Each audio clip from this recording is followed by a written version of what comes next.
Hi, my name is Nitka. I'm the Battleship Operations Manager here on board Battleship Wisconsin. And today we're down after Gedunk. Battleship Wisconsin is an older ship. She was built for World War II. So there were a lot of things that were incorporated into the ship that was prevalent in American society at the time. One of those things is Gedunk, where we happen to be standing now. Now, Gedunk is a Navy term which refers to candy. The Gedunk, or soda shop here, very important to the crew in the 1940s, as this was almost a slice of home in essence. The sailors that worked behind the counter, they were referred to as soda jerks, just like their counterparts at the Five and Dime on Main Street, USA. And on off hours, when the galley wasn't serving food, sailors could come here, get a sandwich, get an ice cream soda, any number of things, candy, that sort of thing in this area here. This is called Gedunk. So very prevalent, very important during the 1940s. During the 50s, again, yes, not so much in the 1990s. It wasn't that kind of thing that we visited.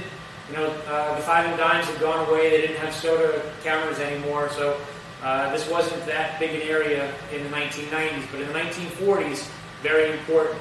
The really cool thing about Battleship Wisconsin, like all the other battleships that are now museums, they were built at a time when America was quite different than it was when it last saw service.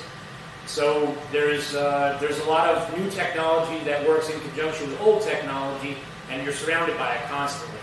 But that is so. If you turn around, you'll be inside of the Gedunk area. You'll see where the sailors worked, made sandwiches, sodas. If you look to your left-hand side, you'll see a 1990s vintage Pepsi machine. And as you go around the room here, you'll see different things. Some of it is 1990s, some of it is 1940s. Over here on your right-hand side is one of the coils that we use for the mooring lines. So when we're tied up to a port, nobody really gives it any real thought because the lines are just there. But you know, when we're out at sea, we can't leave the lines out there because they'll get messed up. So when we go out to sea, when we leave port, the mooring lines have to go somewhere. So they'll come down this ladder here, and they'll get rolled up in a coil on one of these spools. There had been two at one time in this area. We had to remove one for guest safety.